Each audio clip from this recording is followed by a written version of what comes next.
Hello everyone. In this video I am going to continue the first chapter of Krishna, the Supreme Personality of Godhead.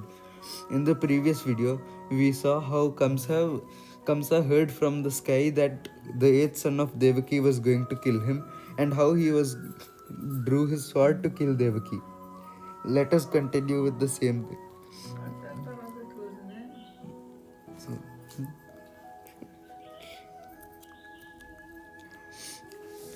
Vasudeva was astonished at Kamsa's behavior, and in order to pacify the cruel, shameless brother in law, he began to speak as follows with great reason and evidence. He said, "My dear brother in law Kamsa, you are the most famous king of the Bhoja dynasty, and people know that you are the greatest warrior and a valiant king. How is it that you are so infuriated and are prepared to kill a villain who is a woman who is your own sister at this auspicious time of her marriage?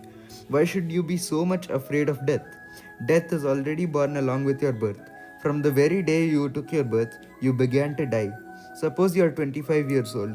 That means you have already died 25 years. Every moment, every second, you are dying. Why then should you be so much afraid of death?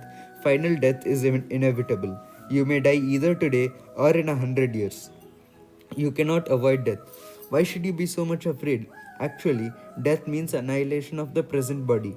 As soon as the present body stops functioning and mixes with the five elements of material nature, the living entity within the body accepts another body according to his present actions and reactions.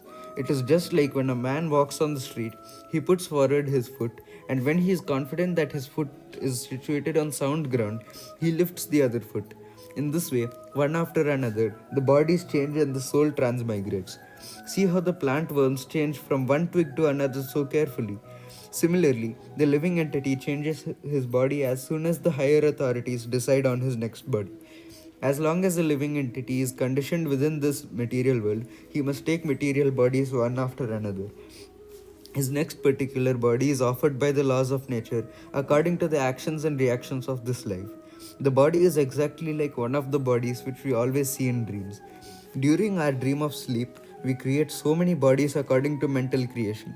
We have seen gold and we have also seen a mountain. So, in a dream, we can see a golden mountain by combining the two ideas.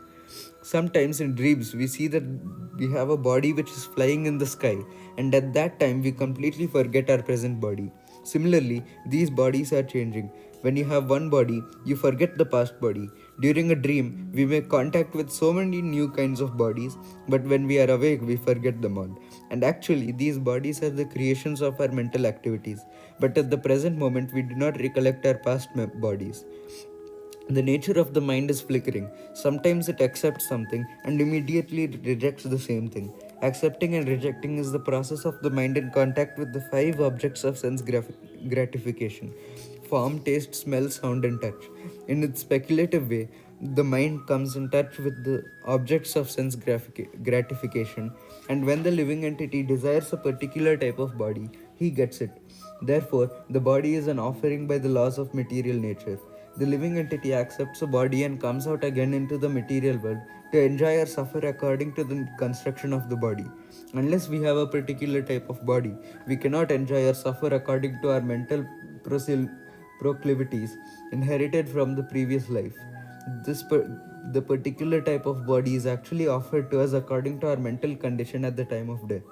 The luminous planets like the sun, moon, or stars reflect themselves in different type of reservoirs like water, oil, or ghee.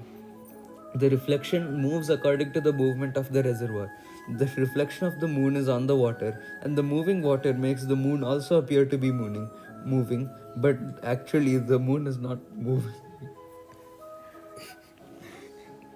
Moon is mooning and ఏంటండి ఇది చేస్తే మళ్ళీ మళ్ళీ చెప్తాను cut చేస్తాం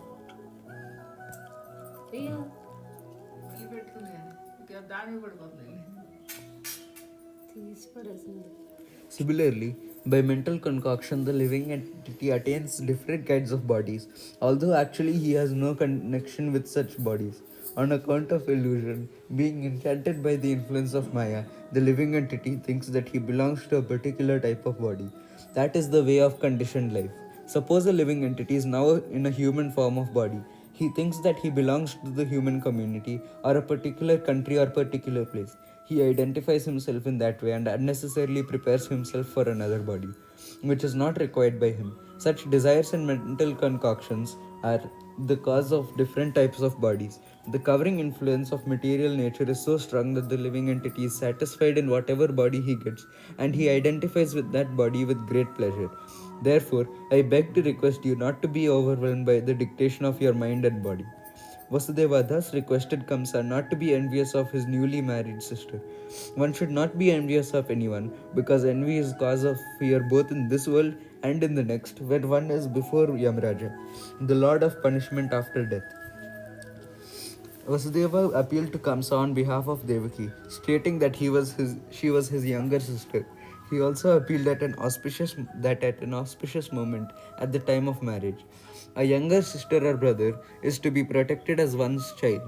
The position is overall so delicate, Vasudeva reasoned, that if you kill her, it will go against your high reputation. In this way, Vasudeva tried to pacify Kamsa by good instruction as well as philosophical discrimination. But Kamsa was not to be pacified because his association was demoniac. Because of his demoniac association, he was a demon. Although born in a very high royal family, a demon never cares for good instruction. He is just like a determined thief. One can give him moral instruction, but it will not be effective.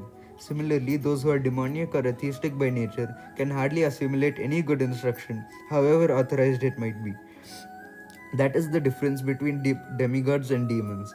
Those who can accept good instruction and try to live their life in that way are called demigods, and those who are unable to take such good instruction are called demons. Thank you for watching, and we will see what happens next in the next video.